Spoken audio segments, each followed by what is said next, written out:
So Larson, CM Punk visited Impact Wrestling. What's going on? I mean, it just seems like if there's a wrestling show in Chicago, CM Punk will be there. Yeah. Say, seemingly. book a show in Chicago and he appears. I believe in Phil Brooks. There you go. And it happened again this weekend. Punk made an appearance at the Impact TV taping over the weekend. Fightful Select reports that Punk was, quote, welcomed there and brought through by security, even by numerous fans. He took pictures with Jordan Grace and Ricky Morton backstage. PW Insider adds that, quote, CM Punk was backstage at last night's Impact Wrestling TV taping in Chicago. PWInsider.com has told Punk was well received, spent a lot of time, most of the night, talking with talent, several of whom told him he impacted or inspired their careers. That's good. Punk, so he thank you for being rolled up, got in, yeah, took a couple pictures, said hello to some people. I don't know if there's anybody in Impact that he had heat with, that had beef. So I don't know if this is part of Phil's apology tour 2023. Probably like one of the older, obviously one like an Ed Edwards. Who knows what beef there was between? Yeah, or you like Edwards. Heath or Rhino. Oh yeah, they were both WB during his tenure there. Right. Yeah. I don't know. Yeah. I don't know. Dude, I mean, we don't know, but this is what we do here at Going and Ron at Friendo Club. We speculate recklessly often. So let's power rank 5 reasons why CM Punk's on this current tour of Chicago wrestling shows, Larson. I'll just kick us off. Go ahead. He's sampling the various catering. He's doing his own. Oh, no, not just sampling. He's starting his own YouTube show where he's going around doing food reviews of wrestling catering. Backstage. What do you think Impact has? Do you think they got like donuts and muffins? Or do you think they got something like heat, something under? Dude, their dressing room was a parking lot one time. Don't try to come in here and say they got heat and catering. No heat. They got no heat and catering. They don't have any. Well, obviously, I can have primer. They don't have like a couple rotisseries from Costco. They got the tray of wraps. Oh, hey, that's not bad. I like the wraps. I'll be honest with you. They got the giant tin of muffins and what, of croissants? Yeah. But he's like, there you go. These aren't. Hey, man, these aren't Mindy's muffins. Can we get this? Can we get this swapped out? Oh my gosh! Can we get some Mindy's? All right, I kicked this off strong, man. Wow, that's hard to top that one. That's hard to top that. Give us another one. So he's catching up on some Impact television and saw that their dressing room was a parking lot. Yeah, and it's like, hey, Impact. Hey, Impact. Hey, Impact. If you want to get up to the next level, you can't do that. So he brought one of those, like those pop up canopy things. Yeah. He had some of those back in his car. He popped those up out in the parking lot. Okay. He had the ones with the walls on the side. Okay, yeah. And maybe ones with little windows that you can button open or close. Yeah. So we get some circulation in there. It's like, here you go. Here's, it's hardly perfect, but here's like a private dressing room. So like, if a family's pulling up to this venue for some event in a different room at said venue, they're not going to walk by and see, Rhino's, D&B's, because nobody needs to see that, or Heath's butthole. Nobody needs to see that. No. Go into the little CM Punk sponsored tent and then change your clothes there. Yep. Do that. So that's good. Number 3, he's going all these wrestling shows to sell some people on a new venture of his. He's like, hey, you know what? I really believe in this new venture. It's called Wrestling Plus, and it gets you access to scale to all the latest and greatest wrestling news, gossip, and rumors. It's like his own Fightful Select. But or it's Wrestling Observer, if you will. Or Wrestling Observer. It's like you like Fightful Select, Wrestling Observer. It's the same thing together.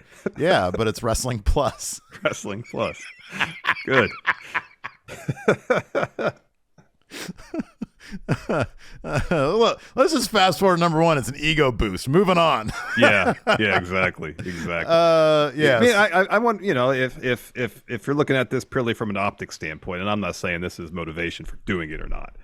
If him going to Raw and mended fences with people he had beef with, him going to Impact, I think this is in some way him saying, "Hey, look, I still like wrestling. I still want to be involved in this." He wants to be in. Yeah, he wants to be in the scene, in the thing, and look, and he goes backstage to these shows, doesn't cause any problems. Yeah, he's asked to leave, he leaves. He goes to Impact, apparently welcome with open arms. Yeah, look, I'm not an issue. Yeah.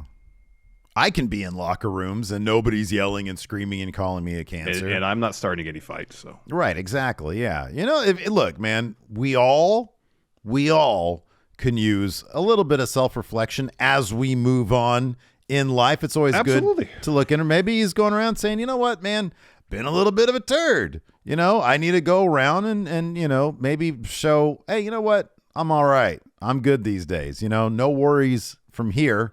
Drama-free Punk. That's going to be his new name. DF Punk. Wow. Okay. Drama-free Punk. Punk also, Plus. also CM Punk Plus.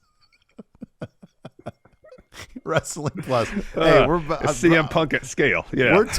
Hey, this next name of this when we decide to rebrand the podcast will be Wrestling Plus. Wrestling Plus, yes. Wrestling podcasting at scale, yes. Yeah, wrestling podcasting at scale. And more substantial and very exciting news from this weekend's Impact taping. Trinity, formerly known as Naomi in WWE, made her Impact debut, and that is awesome. That is awesome, yeah. You could argue Impact has the best women's division amongst the North American brands for sure. Absolutely, 1,000%. And it's exciting that she's going to go there, showcase what she can do. Yeah. Outside of WWE. Apparently Mercedes Moné, Tamina were both there in support of Trinity this weekend. Super exciting. Can't wait to check out the episode. I think it's probably this week's one that goes up on Thursday. Dude. I've been lagging on Impact a little bit because I know we don't review it here anymore because it's just, you know, we're trying to find other things to do. But I'm gonna start watching that again just for my own. Just, you know what? Sometimes you just want to watch wrestling, not have to worry about reviewing it.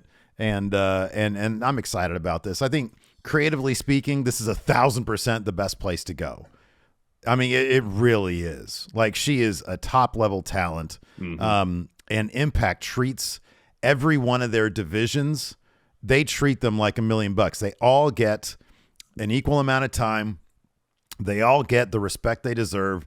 They all get treated creatively with respect. I honestly wish that Impact was funded by like a billionaire because if they had like a much bigger, I know we always make the joke that Anthem seems to have limitless money. They've got money plus. I mean, they bought their own network, you know. Right, exactly. We thought the network was going to buy them, but they bought the network. But yeah, to see them but the thing is, dude, they're building in the right direction. It's taken them a long time, but if you look at their shows, like. The audience is a lot bigger, and when you continue to add names like Trinity, man, that's good stuff. Like, you're only going to get bigger audiences and you know, better gates, so to speak. No, agreed. Yeah. You know, and I think somewhat tongue in cheek we talk about Honor No More Impact being kind of like prime Impact for us. Yeah, I think in a lot of respects, that's last when Scott D'Amore was on TV, and him as authority figure just worked really well, and how he interacted with the talents. He wasn't afraid to talk trash to them. He wasn't a pushover. Yeah, right. Wasn't a heel though either. He just kind of did his thing. And then when he took his leave after Bully Ray powerbombed through the table, they had Santino. And no disrespect to Santino, his thing is funny. I just didn't necessarily think it worked as authority figure, at least in Impact. Because here's the thing about Impact is that they span so many different genres of wrestling, and they have usually been effectively able to to successfully sort of compartmentalize them so that you can have comedy, but you can have drama, you can have hardcore, but you can have, you know, technical. Yeah. You can have all sorts of different things going under the same roof, and it all feels like the same universe, and it's all coherent. And you need kind of a guy like Scott D'Amore who is an authority figure that is there to justify matches and to be kind of on the straight and narrow. When you add a comedy element into it, it just butts up against stuff like Bully Ray. You know what I mean? Yeah. And it doesn't work. Whereas Scott D'Amore, he works with everything. Yeah, he does. He does. So yeah, I'm going to start checking out. Yeah, Scott D'Amore's back too. Yeah, absolutely.